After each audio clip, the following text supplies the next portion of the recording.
What's up, everybody? So I'm out here making one of these double dog crate pieces of furniture that I make all the time. I was coming to put the door in here. I've tried many ways. You know, you can toenail screws in, or cockeye put them in all day you want, but it's always going to pull and make an out of adjustment when making these doors. So recently what I started doing, just a little tip I just kind of want to make a video about, is using these, and you can position them kind of however you want.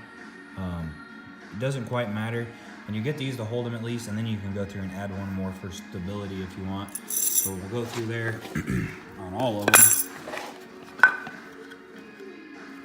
For our door here, this one's actually for full-grown poodles, standard size poodles. The lady has two of them, one a really nice piece of furniture crate for them. So that's what we're gonna do. But yeah, basically make these doors, and you can use this on all types of applications. Obviously, it doesn't just have to be a door for what I'm building here, but you go through and use these. I'm gonna go through and screw them in.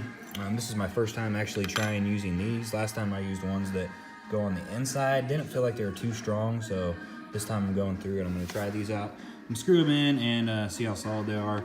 Obviously, the side with these showing, I'll put them on the inside so they won't be. Of course, these, anything you buy like this, hinges and everything, always come with these stupid Phillips screws. I don't even know why they make Phillips anymore.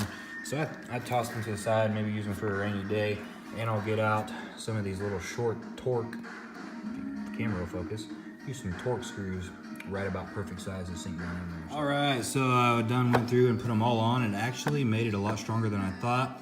However, I'm not sure if I should have actually had these out more, or maybe run into the center or something, because right here on this side it wants to move, but that's okay. I'm gonna go through, at least I have something to hold it for me, and I'll make it stronger. But it did make it all one strong piece here. And I go through and add a screw on each side to make it to where those can't spin. But it did work good. So obviously I'm gonna use longer screws for this. I'll put them right about here. I usually go about a little less than halfway the length of the screw. So if your length of the screw is, put it, screw about halfway right there. I'm gonna pull my head back just a little bit there ahead of the screw. And right where that is, that's where I'm going to angle it. And I wanna get an angle about like this, and I get it in there, and it should make this look. All right, so I went through, got all the screws in, I sunk them down just a little bit. Obviously it makes it look better. And now we have a very strong door. This thing ain't moving. It don't bend anywhere, no twists, and that's exactly what we want. Now I can go through and hit it with the sander, take all the splinters off where the boards are cut. Let me set it up in the door hole now, see what we're looking like. And it is pretty much perfect how I want it. I always leave a little bit of a gap. You only want to leave about a ½ inch on this side because your hinges can only stretch so far. However, up and down, I usually try to leave between 3/4 of an inch and an inch, because you can lift your door up pretty high and that won't affect your hinges. So I'm gonna go ahead and throw the hinges on here real quick and see if it fits good. Now, so far as getting the door level, I'm gonna show you.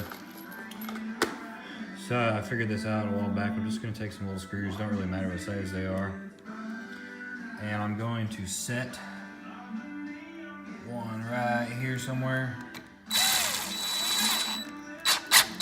And I'm gonna put it all the way down toward where the thread stops is level with the wood. Now, of course, you can adjust them as you please.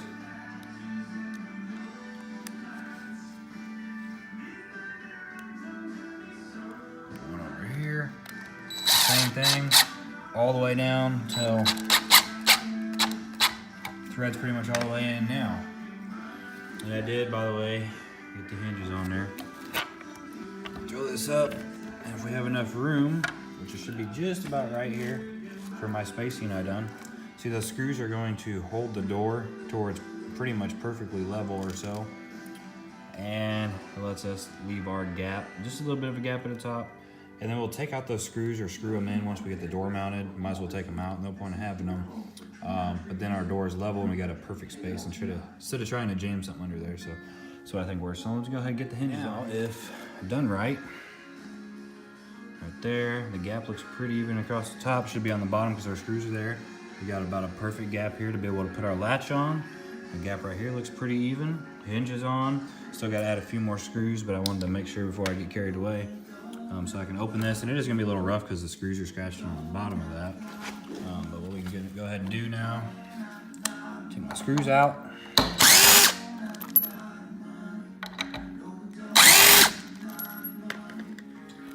And we have a nice swinging door. Swings perfectly fine. Then I'll get our latch over here, and that'll be the end of the door. That's it. And we'll do the same thing on the other side and finish it all up. If you're curious here what I'm making, the double dog crate I'm making, turns out really beautiful. I have actually a video, if you check here on my channel, of me making it. You can check it out if you want to. But that's it for this video. Thumbs up if it helps you out how to make just a little door. Obviously this isn't like a house door or something, but any type of custom door for something like this works perfect. Thanks for watching. See you later. Bye-bye.